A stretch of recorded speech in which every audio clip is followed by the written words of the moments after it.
Welcome to Spotlight 814. I'm your host, Ryan Dolly, and I am in the very little studio with my very little guest, Brenna Thumbler. You're not my guest. You're my co-host.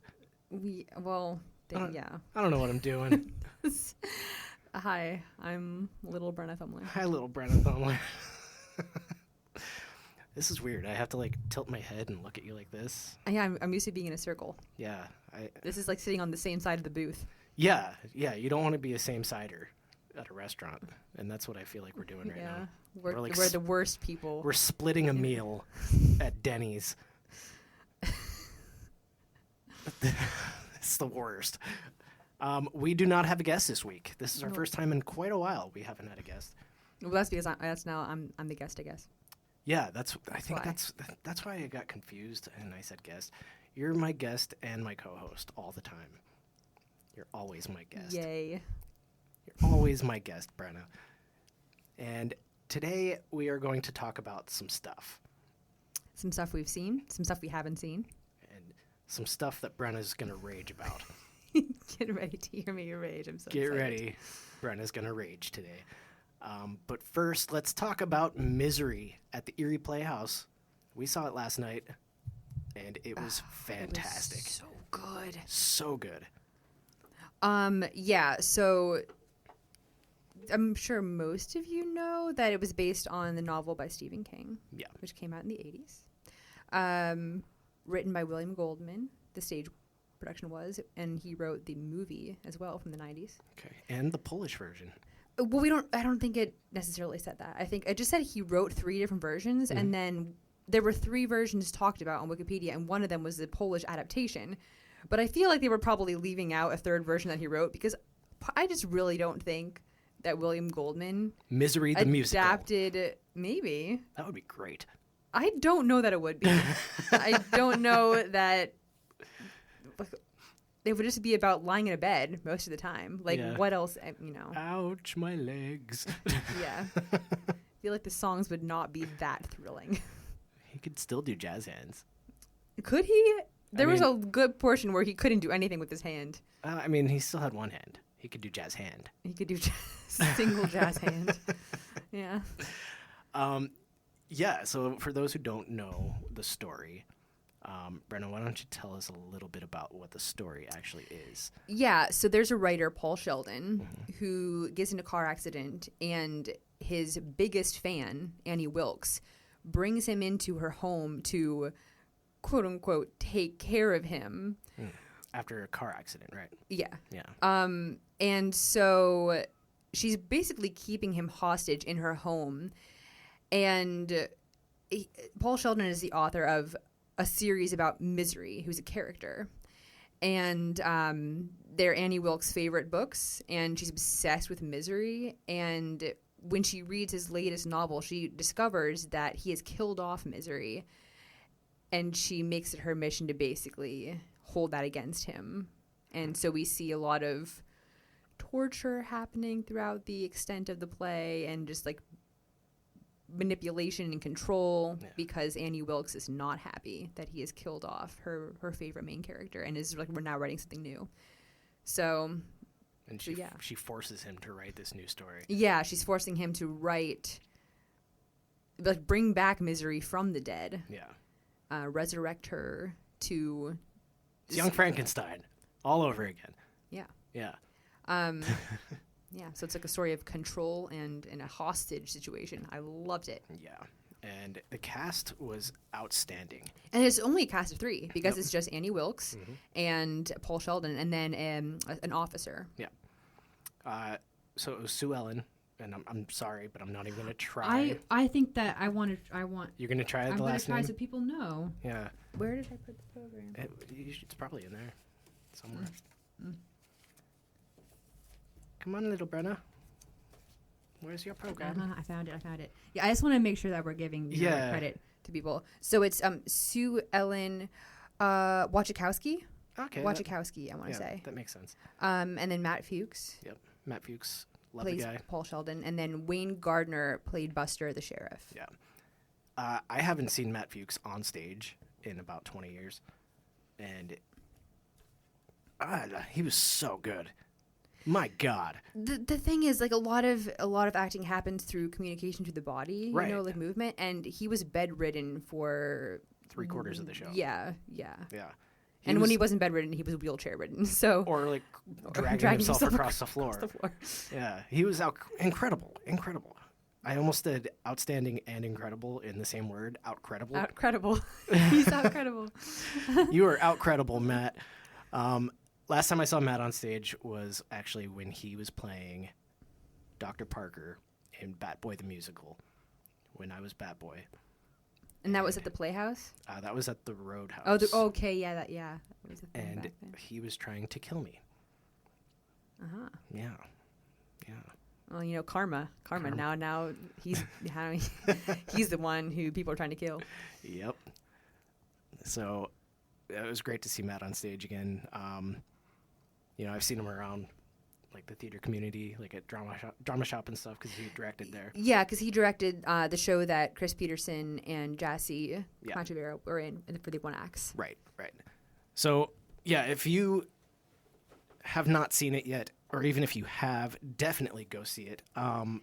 Nico Lombardo's set. I want to talk about the set. Yeah. And give Nico so many props. That was probably the highlight. I mean, the entire show was incredible, but the thing that probably stood out to me the most was how the set worked. Yeah, like I knew it was on a turntable, and I wasn't sure how that was going to be used in the show. And when they turned the set the first time, I was like, what's it going to be? And it was just the outside of the house. And I was like, well, is that all it is? It's just the outside of the house and the bedroom? No. But then no. Okay, you know, in Paranormal Activity, when the camera is on the oscillating fan, Yes.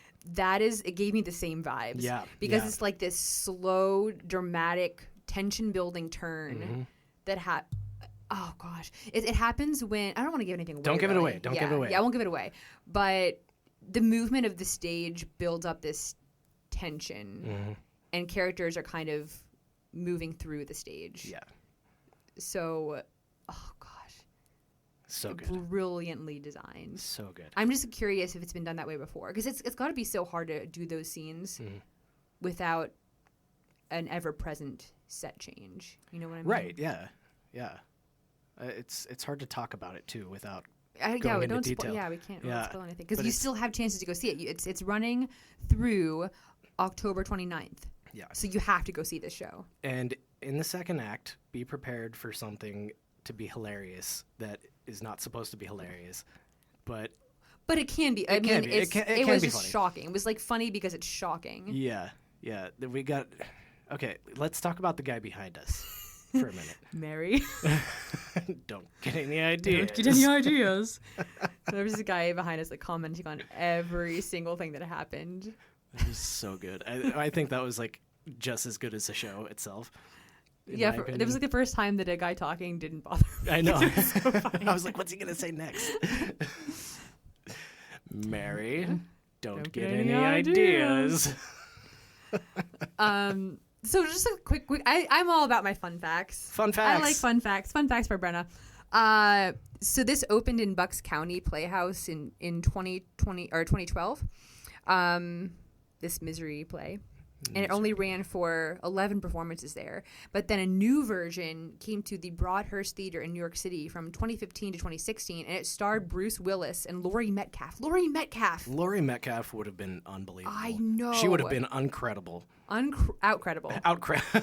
Outcredible. Okay. Yeah. Well, that could be unbelievable and incredible. She was uncredible. That makes it sound like she's not credible as a performer.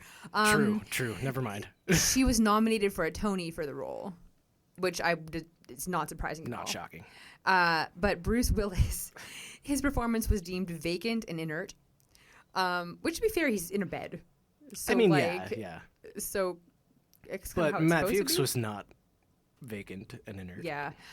Also, he was criticized for using an earpiece. However, now he's been diagnosed with aphasia. So he was probably using the earpiece because of his declining health, and people are probably like, he's cheating, when really he was just struggling and needing a little bit of assistance. Sure. Yeah, I could see that. But I would have loved to see that show. Laurie Metcalf was also just in a thriller of some kind. The Grey House. She was in the Grey House. She was, okay. In New York. And I would have loved to see that. I want to see her in a play. Yeah, no, that'd be great. She is awesome. Bruce Willis, I don't know if I would want to see that, but he would have been incredible.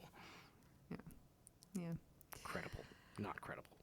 One thing I also read about was how many changes the play made from the story, because it's based on the Stephen King book. Yeah. And the guy who did the film wrote the play, so both the film and the play were very different from the book, apparently. It mentioned how this play basically makes it a black comedy rather than like this tension-building horror story. And I didn't get that at all from this show. No, not at all. I think they did an incredible job of making it seem like Paul Sheldon was constantly in danger. Yeah. And the tension buildup was so good. Yeah. Yeah, for sure. And like the way they use the lighting and the stage itself, like the set is insane. Just wait till you see it. Who directed this show? Who was the director? We need to give them a shout out. Yeah. We're going to find out. I know Michael Weiss was assistant director. Carolyn Lynn. Carolyn Lynn. Yeah, I haven't seen Carolyn in a long time. Yeah, and then Michael Weiss was the assistant director. Oh my gosh. She did a phenomenal job at directing this. Yeah, that was great. Absolutely great. So yes, I can't talk today. Do yourselves a favor and go see the show. Go see Misery. Yeah, you have one more weekend. You're going to love it. Yeah. Mary, don't get any ideas. What else is coming up this week? We have Alan Cumming and Ari Shapiro coming to Mercyhurst, the Performing Arts Center. Yeah, so that's part of the Mercyhurst Institute for Arts and Culture's 2023 and 2024 season. Sloop will be in Erie, Pennsylvania. Yeah. My childhood dreams are coming true. Yeah. And like the MC in Cabaret. I know. Oh my gosh. Yeah, so like they're advertising this as a cabaret style. It's a considered cabaret. Cabaret. Ock and Oi. A considered cabaret. Yeah, even in the trailer, Ari Shapiro begins singing something from Cabaret, and then Alan Cumming stops him. Okay. So I don't know if that means it's going to be present or if it will be not present, because he shuts him down hard in the trailer. That's sad. Yeah, but it's going to be phenomenal, because I guess Ari Shapiro is a comedian. Yeah, and he works for NPR. Okay. Yeah. Okay. So I should use my connections at NPR. Bring him in here. Come on, Ari. Yeah. Let's talk. Probably has something better to do than talk to two Erieites. Yeah, right? Hey, we're pretty cool. Bring them both in here. I want to meet Alan Cumming. So do I. Who doesn't? Alan Cumming's awesome. I cannot believe he's going to be in Erie, Pennsylvania. I know. It's so great what they're doing at Mercyhurst. And, I mean, who else are we going to see this year? Gavin Creel? Yeah. Is it Jessica Vosk? Is that how you say it? Yep. I think so. Yeah, and so I don't know how ticket sales are. I mean, I'm sure they're probably all sold out by now for Alan Cumming. Maybe. But check that out. It's happening October 25th. Yep. So you might still have a chance. Wednesday night. Yeah, Wednesday night. Yeah. So definitely do that. Now it's time. It's time for me to rage. It's time for Brenna to rage. Okay. So last week we were talking to Mitchell King. Yes. We love Mitchell. And he mentioned graciously how my dad had built the moose head for Evil Dead the musical. Yeah. Now, my parents went to see Evil Dead last weekend, opening weekend. They look at the program, and my dad has not been given credit for building the moose head. That's not good.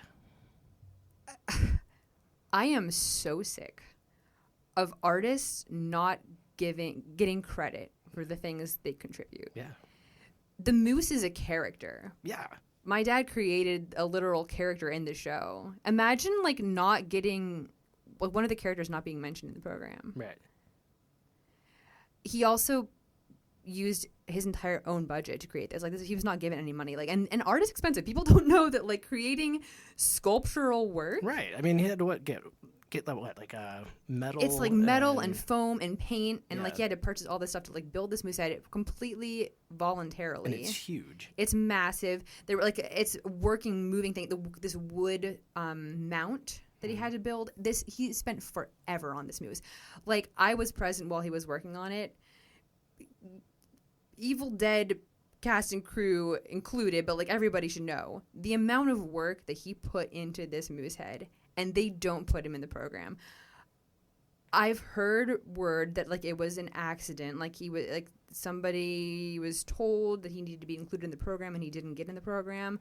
That could just be an excuse. I don't know. Yeah. But like if you have someone who's literally creating a character for the show, and like the moose is one of the biggest parts of the show. Mm-hmm. Without the moose, you don't have a show. Right. Make sure they're in the program. Yes. Credit your artists. It's like one person, come on. I don't know who's to blame in that situation, but You make sure that the person gets in the program. credit your artists. This is not the first time that this has happened, like art has been created and it's overlooked. Right. I'm very, very mad. Yeah, I would be too. We're going to see Evil Dead tonight. Yeah. So we're going to see if it's been rectified. We'll see if it's been put in the program. But I know that a lot of times the programs are, printed Pre-printed. in Yeah. advance, and there's like already a ton that have been printed, so they don't want to print anymore. Yeah. Because it costs money to print stuff. But you know what also costs money? Making a moose head. Mm-hmm. Yeah. Yeah. So we're very mad about this. Yeah, it's ridiculous. And if you're in charge of the program, well, Do not make this mistake again. yeah, like you got to credit everybody involved, even if it's like a little company that gave you $5 as a donation for the show. You credit them. You give them. You say thank you for this donation. Yeah.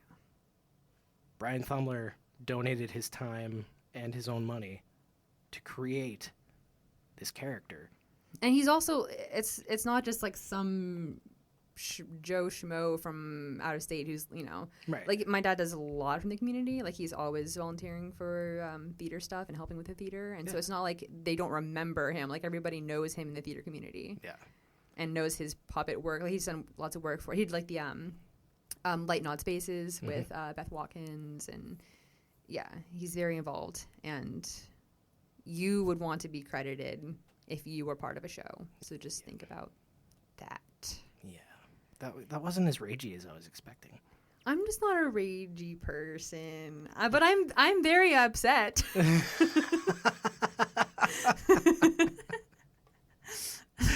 As she said it with a smile. I'm very upset. Flames on the side of my face.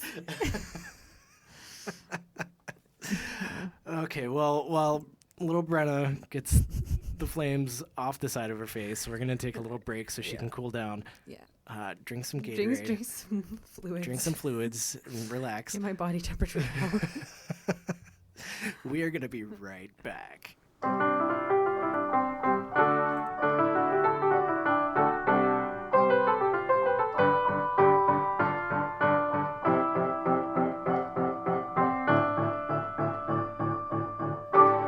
Welcome back. Welcome back. Welcome back. Are you calmed down? I am. My body temperature's dropped. Yeah, you're not as pink right now. Yeah, it looks like you've cooled down. You don't have smoke coming out of your ears anymore. Yes, there are no flames. No flames on the side of your face. I've been doused by time. Doused by time. I like that. That is fantastic. So Brenna, one of your favorite things in the world is coming to life To the big screen. before our very eyes. Oh my gosh, I'm so excited. Waitress the musical with Sarah freaking Bareilles is coming to theaters for 5 days only in December. Yeah. So according to the trailer, it's 5 days only, and according to the Tinseltown website, as of now, 5 dates are listed. Yeah. So I'm assuming it's going to stay at 5 days. It'll probably just be 5 days and it'll go straight to streaming, which That is probably true. which is cool. But you want to see it on the big screen. Yeah, so that's opening December 7th at Tinseltown. And that was filmed live on Broadway. Yes, with Sarah Bareilles. I'm gonna die. She's like crying right now. This is my favorite musical of all time. Sarah Bareilles is my favorite singer of all time. It is my dream role. Is she your favorite songwriter of all time? Oh, yes. Yeah. She is my biggest inspiration, and I'm so happy. I can't wait to see it. I've only heard the music. Oh, my gosh. It's so beautiful. I've not actually seen the movie. And I remember it was streaming on Hulu, I think, for a very long time. But I hadn't seen the musical even at that point, I think, when it was streaming. And so I didn't really bother to watch it. And also the movie poster looked uninviting. Uninviting. So now I really, really want to see the movie. I guess the movie's much darker. Dark is good. I know. So I'm excited to see it. But yes, December 7th. Let's watch the movie after we see the musical. Okay. Because I haven't seen the musical yet. I agree. Yeah, I would start with musical. Yeah. So we're going to do that on the 7th? I'm going. Well, okay. Here's the problem. There are 2 showtimes each day, and it's 3 p.m. or 7 p.m. And I kind of want to be the first one to see it. Really, I'm tempted to go at 3, but I might go at both. That's what I was going to say. You go at 3, and then I'll meet you there at 7. Because I will have to work that day. Yeah. But yes, I can definitely do the 7. All right. I might also do the 3 because yeah. I'm not surprised. Yeah. Brenna's very excited about Waitress. If the Academy Theater wants to do Waitress next year, Julia, Brenna would actually not go to school over the summer. Oh my gosh. Yeah. I think, I don't know if Julia's been made aware of this, but I am going to skip a semester of my grad program if Waitress happens this summer. That is how badly I want this Julia Kemp. Julia Kemp, are you listening? Are you listening? Or anybody else in Erie that wants to produce it. Yeah, when the rights anybody become available. else in Pennsylvania, or Lower New York, or Eastern Ohio. Yeah. I will drive a maximum of 10 hours to perform in Waitress. You heard it here, folks. Do Waitress. I'll audition. I would do it. It's not actually even available yet. No, it's not. You could play both Dr. Palmatter or Ogie. Okay. I could see. Okay. I don't even know. There's too much talent in Meadville, but my dream roles are both Jenna and Dawn. Okay. So. Yeah, I don't really know a lot about the show. I've just heard the music, and I like it. So, looking forward to it. What else we got going on? We're gonna have a Patreon soon. Yeah, it's like in development. We're coming up with ideas to make different levels, and planning some potential mini episodes and planning content for that. So we want to know what would you like to be involved in our, I guess, what do you call them? Tiers. In the tiers, but what's a benefit? Right. Yeah. What do you want from your patronage? Patronage. Patronage. Patronage. Yeah. And also, I've noticed that a lot of patrons do a lot of subscriber participation. Mm-hmm. So ways that you guys would like to get involved, that could be through Patreon, or suggestions would be great. Just so we know that we're you're helping us to help you, I guess. Yeah. So basically what Patreon is, if you don't know, is it's a subscription-based app, I guess. And a lot of podcasters use it to fund their podcast. Yeah. And, we're always looking for help. It takes time and money. And a lot of money. To do this stuff. To go see as many shows as we can. Yeah. That's what's hurting our pockets right now. We want to see all these shows, and we also want to pay for them because we don't want comps. We want to support local theater. Yeah. So with your patronage, that will help us fund our tickets and our studio time and just our time developing content and time put into editing and reviews and everything. So, and we just want to give you guys good content and keep this thing going. And look, obviously, generally theater related. So if you guys have anything you want to know about or see, any benefits, please hit us up with. Yeah, let us know with the ideas. We would love your ideas, even if you don't plan on subscribing. Oh yeah. What do you think? You don't have to subscribe. We would love it if you did. Yeah, but we'd also love ideas so Yes. we can give them to the people who are interested in subscribing. So. That's right. So we will have more information on that as it develops. And you know what? We're going to do something right now that we haven't done since like our first week. Mm-hmm. We're going to go live on Facebook. Yeah. And it's going to be our live segment from now on. So we can be current. Yes. Oh, am I moving in here? We're going to be hip and cool and current. So here we are. Welcome, everybody. It's Spotlight 814. Hey. Hey, it's What's On 814. Huh? Yeah, that's what it is. So this is going to be our live segment every week, and we're both sporting backwards hats today, and we look so cool. I've been conned into turning into this person over here. Conned? I did nothing of the sort. So, yeah, before we get into the What's On part of the What's On 814, we're going to talk about our sponsor, Warner Books. Yes. And we love them, and they're awesome, and they support us, and we support them, and they got a lot going on right now. They are up for They're currently doing something right now. Currently, if right you want now. to go and support them right this very second, they're at the Leaf Arboretum in Frontier Park. They're doing that right now. But it's a tree giveaway. So You can get a free Go tree. get a tree and get a book about trees because they're doing a lot of tree/flower books. Yes. At the event. And so go they're support them also doing Drama Shop's now. book club right now, and that starts now. right now. It's starting now. Right at this moment. So go. So run there. Do it. Right now.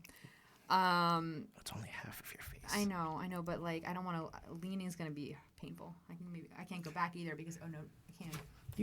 You can. There we go. Hey, there's your face. And what else? They have 11 romance authors showing up there today. Yeah. So there's this retreat happening in Jamestown, New York, and it's 11 different romance authors from all over the area. I mean, from Kentucky and Ohio and New York and Pennsylvania. And they're all coming in to go to Warner Books for a romance author event. It's gonna be hot and steamy.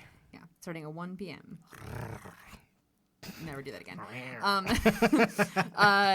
And it's gonna be like different exclusive drinks, romance themed drinks, like chocolate covered strawberry or chocolate covered raspberry, and something like that.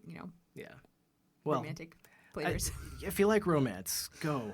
It starts at 1:00 today. Check it out. Warner Books is also up for 6 awards in the Best of Erie. Yeah, and go vote for them for every single one of them because they deserve every single one of them. They do. And vote for us for Best Podcast. You want to. Yeah. Everybody's doing it. Everybody's doing it. If we say that, though, then they'll think that everyone's already taking care of it. Not everybody's doing it. Do it. Yeah, it's up to you. Everybody should do it. Yeah. Yes. So, now that we got that out of the way, what's on 814? What's on 814? Okay, here we go. So, like we mentioned, Erie Playhouse is doing Misery currently. You have until October 29th to go see that, and it's amazing. Go. Incredible direction, incredible performers. Yeah. Station Dinner Theater, like we mentioned 2 episodes ago, and last episode, is doing Canterbury Feast, and this weekend is the last one for this cast, right? Yeah. Yeah. Yes, the current cast is finishing this weekend. They're starting a new cast that's running through November 18th, so you still have plenty of time to go see that. Camellia is listening. Hi, Camellia. Hello. See? Yeah. Okay. Drama Shop. They're opening The Convent November 3rd through the 19th. And PACA is also opening Spike Heels. That's also November 3rd, running through the 19th. And also November 3rd through the 5th, so only one weekend, Northeast High School, right, is doing Clue. So Flames on the side of my face. Yeah. So you want to go catch a good murder mystery. Yes. Okay, so that's the beginning of November. We're going into the November 9th now. That's General McLean, Guys and Dolls. Our friend Will Stedman's directing that out in Edinburgh. November 9th through the 12th. And MCT is turning right around and doing Drop Dead, opening November 10th, running through the 19th, right after this weekend of Evil Dead. We don't know where it's going to be yet. No, tickets aren't even available till October 23rd, okay. So maybe they'll announce it then. Yeah. But since this is live, you do have this chance to go see Evil Dead still. Yes, go see Evil Dead. And Young Frankenstein at the Academy. Yeah. I didn't know we were going to do these live, so there's still some chances to see those this weekend because tomorrow's the last day. Except for the people who are listening to this later on the podcast. Anyway. Yeah, well, whatever. Okay, so Mercyhurst is bringing us Cinderella, November 16th through the 19th. All Enact is doing Jake's Women, November 10th through December 3rd. PACA is bringing another thing after Spike Heels. They're doing Striking 12, December 1st through the 17th. Academy's doing Frozen Junior, December 8th through the 17th. And then Footlights Performing Arts Center. They'll be performing at the All Enact space. They're doing this like Christmas or holiday variety show on only December 14th and 15th. Okay. So that's everything that's on. Yeah. And also, we have Alan Cumming and Ari Shapiro coming up on the 25th at Mercyhurst University. Mm-hmm. And Jesus Christ Superstar at the Warner Theater on the 30th and 31st. Yes, of October. Yeah. So that's what's on 814. If you want to sponsor this segment, you can. It's available. And we'll take your money. Yeah. Yeah. So if you do cool things in Erie and want that promoted, yes, we love to share. We want to partner up with businesses that we believe in and people that we like. And that's what we're doing with Warner Books. We love Kyle and Lauren. Yeah. Their entire staff is great. And we like a lot of people. We do. So you might be one of them. You might be. We'll be the ultimate designers. Yeah. So if you are interested in sponsorship, hit us up on here and we will talk. And is that everything we had to mention? Warner Books. Yeah, that's it. What's on? Yeah. Yeah, that's it. Cool. We did our whole show. Look at that. Whole show's over. So that was fun. Our first live segment in about 5 months. And we'll keep bringing this back so that we can give you current information about what is happening right now so you can still have chances to see it on the weekend. That's right. And for the rest of you, this will be available on Sunday night or Monday morning, depending on how lazy I am on Sunday. So that was fun, Brenna. We're going to have a week off next week, maybe. We might have a random thing happen, but we're not sure about that yet. And we might just be able to record remotely. We could. Just to talk about Evil Dead, and maybe I can rage a little bit more. Rage. Raging is fun. Raging. Her version of raging is something else. All right. Well, thanks for joining us, everybody, and we will see you next week, maybe. Bye.